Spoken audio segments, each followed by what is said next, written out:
Thank you so much, Ondiro. Now, welcome to the segment that gives you, the viewer, an opportunity of giving us your feedback on our topic of discussion. Now, as usual, we start from Twitter. And our first tweet is from at Wanjiku Kenya says, 8 months since COVID-19 invaded our land and 5 days notice for parents to take learners to school. This is how CS Magoha and the Education Ministry is managing social distancing in schools with only 1/10 of students' population.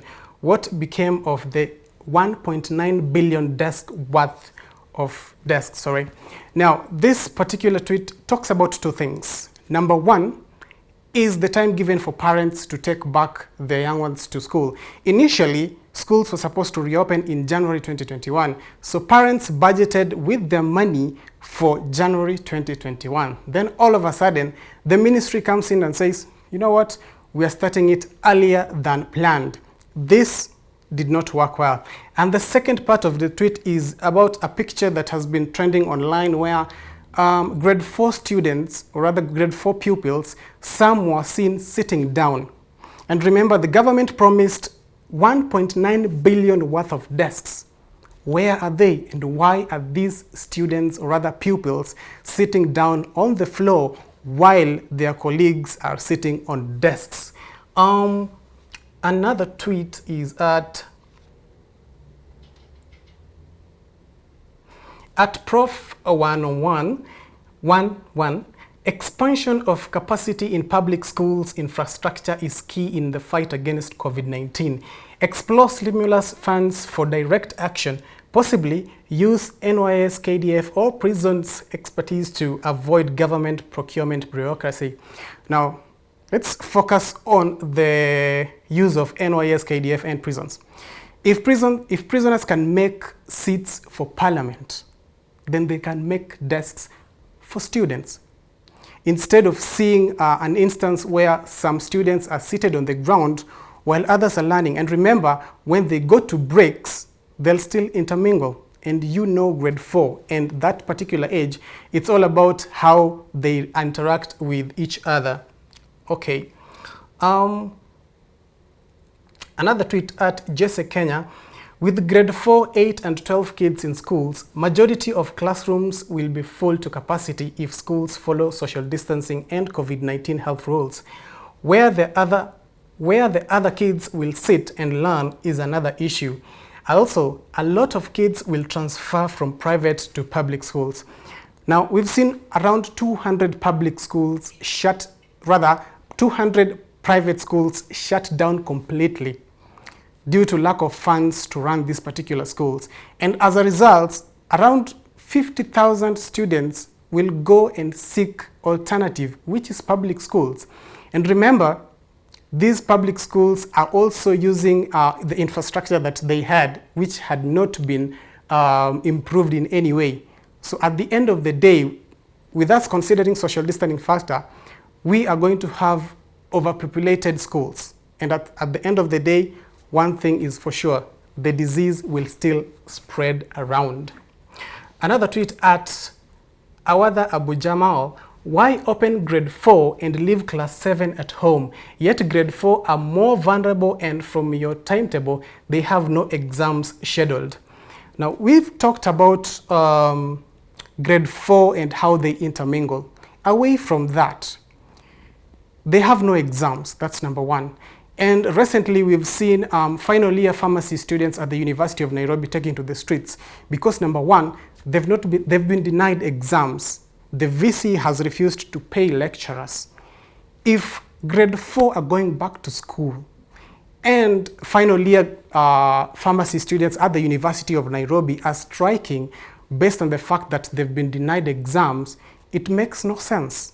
So at the end of the day, we should consider the age factor as well as the timely. And in my opinion, timeliness, I mean final year students. They should be given an opportunity of completing their particular exams.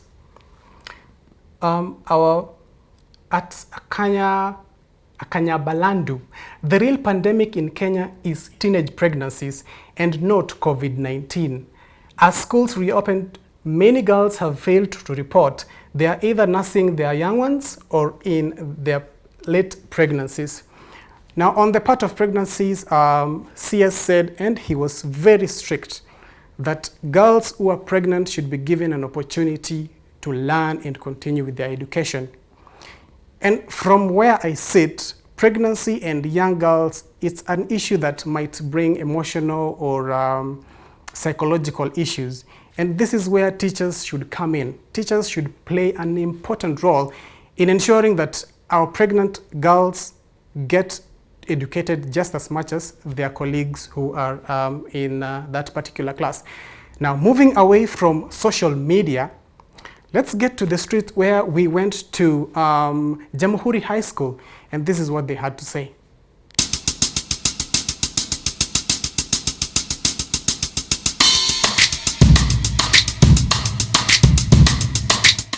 Three months into the academic calendar, schools around the country were shut down due to the COVID-19 pandemic. 7 months later, schools are reopening, and we speak to Jamhuri High School principal, teacher, and students just to find out what's the feeling like 7 months after the COVID-19 break. First of all, we are so happy to be back to school. 7 months, it was a bit long for us. And you know, most of us had not covered the syllabus, and most of the students being a day school and also a boarding school, some of our students were not really able to get the online classes. I looked at it as a great opportunity for me to go back and revise and go back to look at my Form 1, Form 2 and Form 3 work. We've been home for a really long time and we've missed a lot. Actually, we were supposed to do the exam right about this period, but now we are still back in school working on our syllabus. The 7 months definitely have had a toll on our students because it was not difficult to ascertain what the students are doing back at home.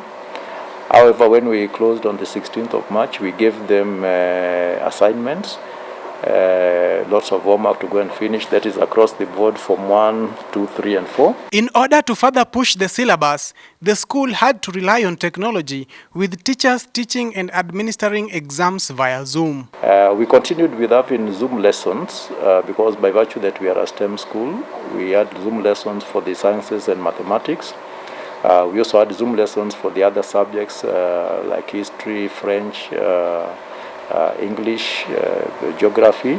So we had those classes, and unfortunately not all the students would be in the Zoom classes. Most of our students, the environment where they come from, some had challenges, their parents lost jobs. Some even we were forced as a school to trace them and also donate food to them. So for the online classes, for some, it was a challenge. In line with the guidelines from the Ministry of Health, the school has put safety first as they resume learning. We have already taken those measures to ensure that our students are safe. We already have an isolation center, however, with our clinical officer. So in case there's a challenge, then we can be able to move fast, isolate the boy or the teacher, because they can also be infected, or non-teaching staff, and then of course we can be able to take them to hospital, nearby hospital here in Parkland. However, despite the safety protocols put in place, teachers still have concerns. Now my main worry is the social distancing, mostly like when now we leave class. Some are left alone, we are not there, and as usual most of them are teenagers, despite the fact that most of our Form 4s are over 17 years, but we need to be there for them, to guide them. We have the guidance and counseling department, and we have the class teachers. So they went to their respective classes and they were able to talk to the students and remind them about the social distancing and how to be responsible.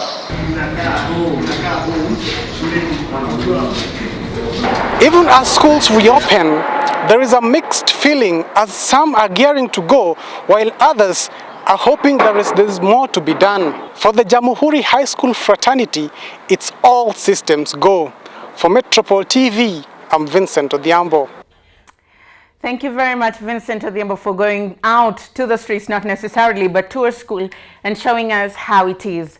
We would have done debrief take home, but I'm not a parent. I do not know how it feels like to allow a student to go back to school in the wake of a pandemic. I fear for myself. The one time I thought I had COVID, I cried until 12 p.m. in the night, and it was my younger sister consoling me. I am in no position today to do take home because it's you who knows where the shoe fits and how you can lace it up or readjust it. So that's why we're opening this up. Keep talking to us at Metropole TVKE on social media at Ndiro Ganga. The hashtag to use is Metropole Debrief, or you can send us an email, metropoletv@metropole.co.ke. We'll see you again another time. Enjoy the rest of your viewing.